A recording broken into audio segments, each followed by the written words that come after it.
everyone, thank you for sending your questions in to me. I have them all written down here. You have all sent in some really great questions and I can't wait to start answering them. Before I do though, I would like to apologise for how long it has taken me to get back to you all.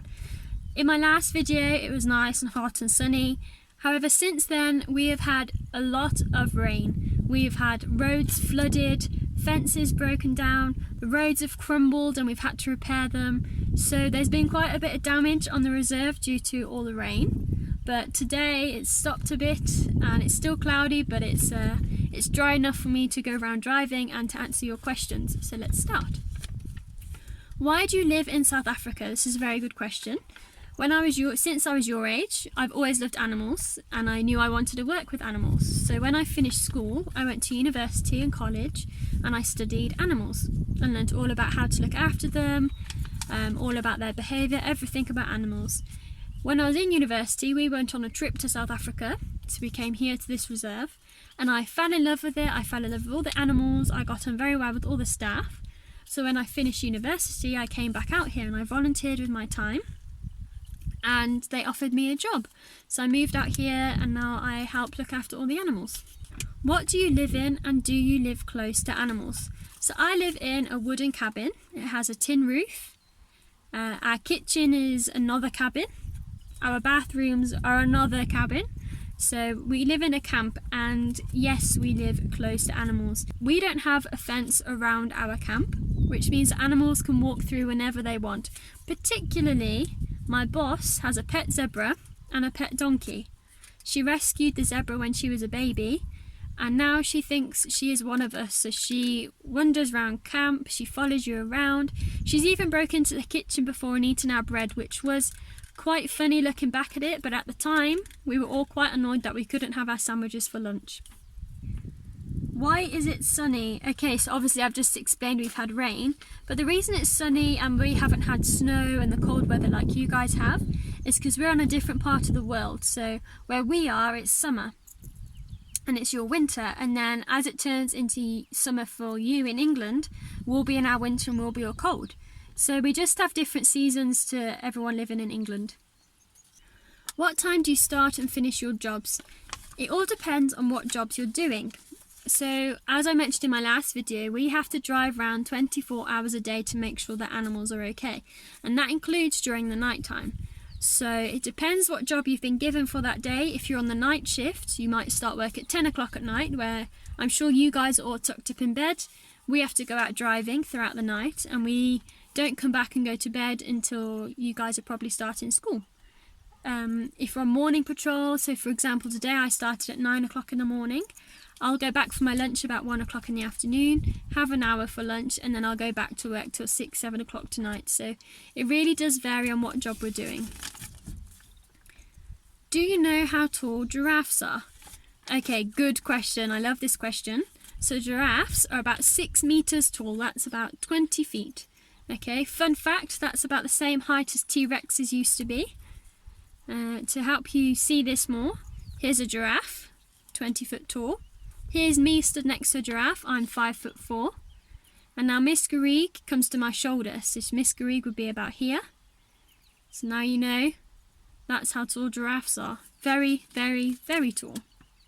Do you have to give the animals food? If yes, how do you feed them? So sometimes during the year we go through what's called a drought. A drought is when we haven't had rain for a very, very long time.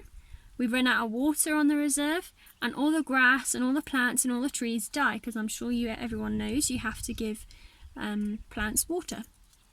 So if all the grass and the plants and the trees die, that means the animals have no food. So we do sometimes feed them. What we do is we bring loads and loads of bales of hay in, and we also bring loads of dry food.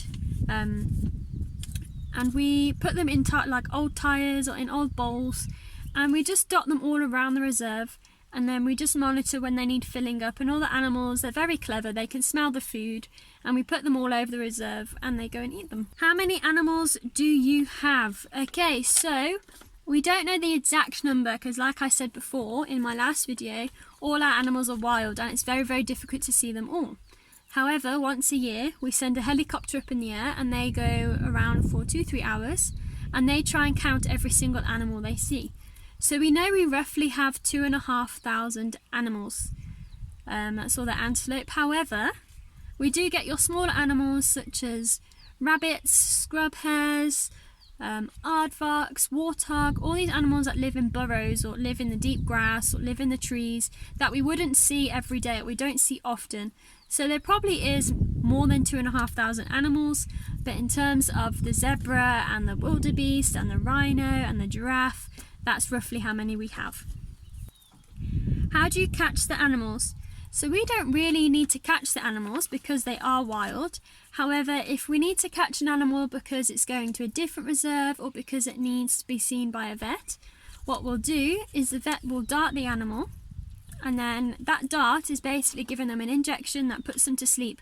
Not for a long time, just for 10-15 minutes or so we can do what we need to do, whether we put it in a different vehicle or whether we give it some treatment, and then the vet gives another injection and it wakes up and it goes back to foraging and eating and walking around like normal. What do you do if you see an animal is hurt? That's a very good question. So obviously they're wild animals, but we still don't like to see them hurt. So as I mentioned before, we do call the vet in and the vet will dart the animal and give it treatment. We don't really interfere unless it needs any treatment. Animals are very, very, very strong, and most injuries, they know how to look after themselves. They're very clever. They'll know to rest it, they'll know to go and roll in mud, because in the wild the mud is a good cure for if it's got a nice cut or a wound on its arm. So yeah, we only interfere or treat them if it's something that needs treated by a vet. What is my favourite animal? This is a very difficult question for me. It's a very good question. I would have to say it's between a rhino or a baboon. I can't choose between the two. I love them both. They're both very cheeky animals. They both have big personalities. So yeah, they're my two favourite animals. I can't choose which one is my favourite. Okay, so you'll notice I'm no longer sat in my car. I'm actually sat in my cabin, and that's because my phone died as I was driving around. So I never got the chance to say thank you so much everyone for sending your questions in. I really enjoyed answering them, and I hope they helped you out a lot with your schoolwork. I'm about to go back out on patrol now to see what animals are around before night time, and I hope you guys enjoy the rest of your day. Bye!